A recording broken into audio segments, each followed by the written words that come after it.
Um, Hi everyone. So today I will be talking about the veiled woman in mainstream media and the constructions and representations of her. This is not an exhaustive overview. This is simply a brief look at some of the damaging tropes that categorize the woman on screen. So I'm approaching this through Orientalism, which is Edward Said's post-colonial theory on how the representation of Middle Eastern and Arab people in mainstream media is not objective or innocent, but a violent distortion of reality with the intention of vilifying an entire nation of people.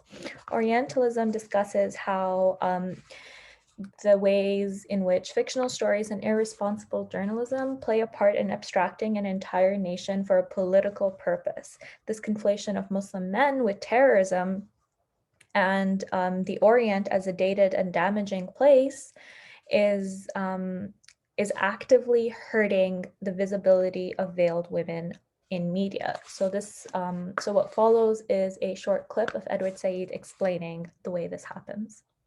Wrote a new introduction. And I found, quite to my horror and surprise, that during those 16 or 17 years, with the large number of events in the Islamic world taking place, which you would think would allow for more familiarity with a more refined sense of what was taking place on, let's say, as reflected in television and print journalism, in fact was the opposite. I think the situation got worse. And that what you had instead now is a much more threatening picture of Islam, represented, for example, by a television film called Jihad in America, based on the bombing of the World Trade Center. I've reported on international terrorism for the past 10 years. And since the World Trade Center bombing, I've been investigating the networks of Islamic extremists committed to jihad in America. For these militants, jihad is a holy war, an armed struggle to defeat non-believers or infidels. And their ultimate goal is to establish an Islamic empire. But this gathering did not take place in the Middle East. It happened in the heartland of America, Kansas City, Missouri. Combating these groups within the boundaries of the Constitution will be the greatest challenge to law enforcement since the war on organized crime. But never the same generalizations were made, let's say, about the Oklahoma City bombing, that this was a Christian fundamentalist, et cetera, et cetera. But the Islamic jihad had come to America, and you had these scenes of the most irresponsible journalism, where you'd see people talking in Arabic and then a voiceover saying, and they're discussing the destruction of America. Whereas if you picked up a little of what was being said, if you knew the language, it had nothing to do with that. And that Islam and the teachings of Islam became synonymous with terror, and the demonization of Islam allowed for very little distinction between piety, let's say, and violence. The so-called independent media in a liberal society like this, in effect, are so lazy and are controlled by interests that are commercial and political at the same time, that there is no investigative reporting. It's just basically repeating the line of the government. So the Muslim man in media is represented as the epitome of the backward patriarchal power politicized at the intersections of race and religion. The dominant image is that he wants to take complete control of the Western world and instill an Islamic state. Especially in a post-9/11 world, the Muslim man is codified in mainstream media as the foreign devil. And this leaves very little room for sympathy for the Muslim world. However, I argue that there is one person more ostracized in media than the Muslim man, and this is the Muslim woman. Jack Shaheen wrote the book on how Hollywood vilifies Arabs in the book Real Bad Arabs. And this is an excerpt from the documentary where he discusses the damaging representations of Arab and veiled women. And the same goes for Hollywood's view of Arab women. The Arab woman today is bright, intelligent. She's someone who is exceeding in all professions. And yet this reality still is being denied us on silver screens. The highly sexualized belly dancer has been with us from the beginning of Hollywood's history, inspired by early images of the Orient as the place of exoticism, intrigue, and passion. But in recent years, this image has dramatically changed. The Arab woman is now projected as a bomber, a terrorist. Added to this image is what I call bundles in black. Veiled women in the background, in the shadows, submissive. It seems the more Arab women advance, the more Hollywood keeps them locked in the past.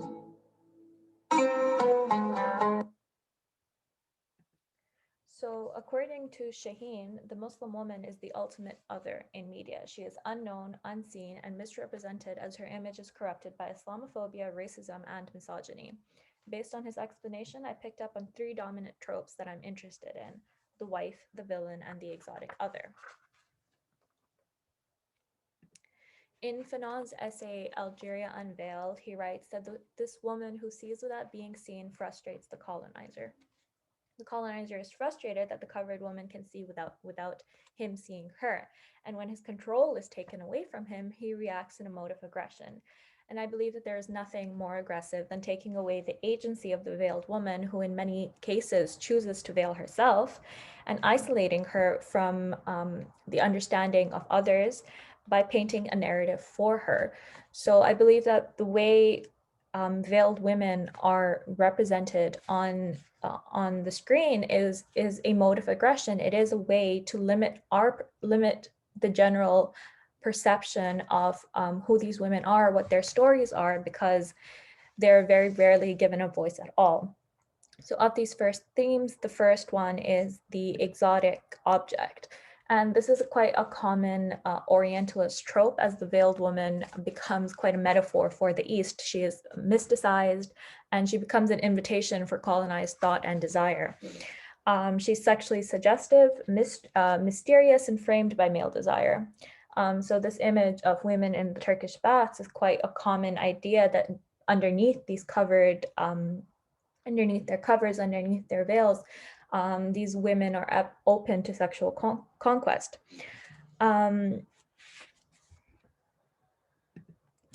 Ironically, it's this very image of the sexual Muslim woman which is perpetually appropriated by women in the mainstream media. So in this slide, I've got pictures of both Lady Gaga and Rihanna, who have appropriated this image, this now called burqa swag, that Muslim women are condemned for every day. And these women bring this image back into mainstream media as sexual expression. While still in 2021, nation states around the world are banning women from covering their faces for religious reasons while mandating medical masks due to COVID-19. This kind of irony is only, like, it really is quite unfair when you talk about burqa bans and burqa swag in the same time. The second most dominant trope is that of the subdued wife. And for this trope, I've picked Amazon Prime's show Jack Ryan, which is played by that guy from The Office. In this show, Haneen Suleiman is depicted as the oppressed wife of the hypermasculine Muslim terrorist, virtually voiceless except for her status as a mother. She is ultimately saved and protected by the white man. Once again, the veiled woman is a victim of her circumstance and available for saving and having. In this clip, the cast talk about how she is such a strong character because she opposes her husband's terrorism. And then you get to meet his wife, who is completely not on board with what he's doing, and she misses the man that she once fell in love with. في حياتي ما سألتك سؤال لأنه عندي ثقة فيك ولأنك رجال طيب. بس هلا أنت كمان تغيرت. Suleiman and Haneen, his wife, each has their own complex life and background, and you really understand who they are. Unfortunately, a representation of a woman who is literally only defined by the fact that she opposes terrorism is not the kind of progressive and honest representation that any Muslim woman wants to see of herself.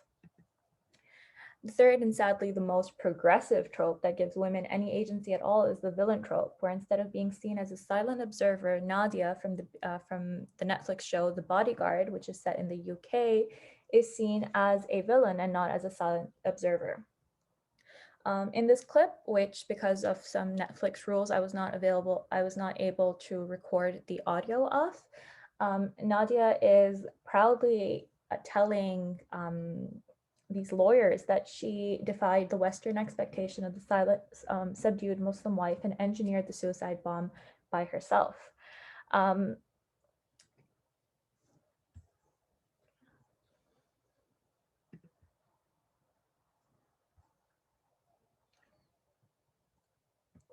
Nadia proudly talks about how she took advantage of people's idea that she was an innocent bystander and used that to trick them basically into believing her innocence, while she was able to wreak the havoc that people assume a Muslim woman would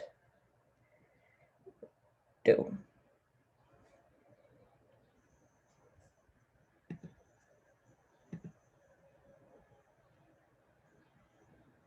Here she says, because I built the device, I built all the bombs. You all saw me as a poor, oppressed Muslim woman. I am an engineer. I am a jihadi. So it turns out that Muslim women are actually stuck between a rock and a hard place, and that their representation is between the bundles of black, the silent, subdued wives, or the violent villains themselves, unable to escape the dominant narrative that the veiled Arab, or the Arab in general, is a bringer of violence, is a cruel foreign devil who wants nothing more than to hurt the Western world. So what is positive representation of Muslim women? Is it this scene from Sex and the City, the second movie, where Muslim women are seen as progressive enough to wear Louis Vuitton and talk about Park Avenue? حضارة من كارنيجي هول لفيفث افنيو ولك حتى كينج كونغ هربش على بنايتهم. شو بدي احكي لك؟ You've been to New York? No. But we love the fashion.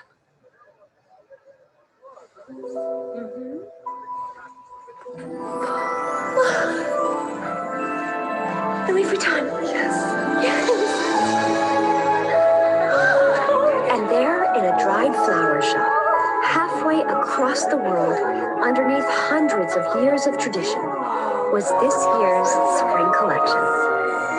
So is that the ultimate goal for the Arab woman, to be able to strut through New York City and be just like Carrie, where really their own culture is hiding them in back alleys and under bags of black garb, leaving them only to dream of this wonderful life? No, I think it goes far beyond this. I believe that Muslim representation lies far beyond the white savior trope, the evil villain, the subdued wife, and the bundle in black. Muslim women are far more complex and multiple and full of stories, honest desires, and dreams that go far beyond anything that we will ever be allowed to talk about in mainstream media. If all we can be is either the villain, the wife, or hidden or obstructed by our veils, then I believe that we will never really have a chance to tell the stories of our own lives. This is a really handy test started by Riz Ahmed, who actually recently, I think, won some kind of award and was one of the first Muslims to do so. This test basically says that if an identifiable Muslim is either talking about or the victim of terrorism, presented as irrationally angry, presented as superstitious, culturally backwards, or anti-modern, presented as a threat to Western way of life, or if the character is male and presented as misogynistic, or if the female is presented as oppressed by her male counterpart, none of these tropes actually fit the idea of good Muslim representation. And I believe that until we get to a point where Muslim people can tell their own stories, where veiled women can take back the agency that was taken away from them by the colonizer and by colonial modes of storytelling, we will not be able to say that we have come to a point where good representation exists. Thank you so much for listening, and have a good day.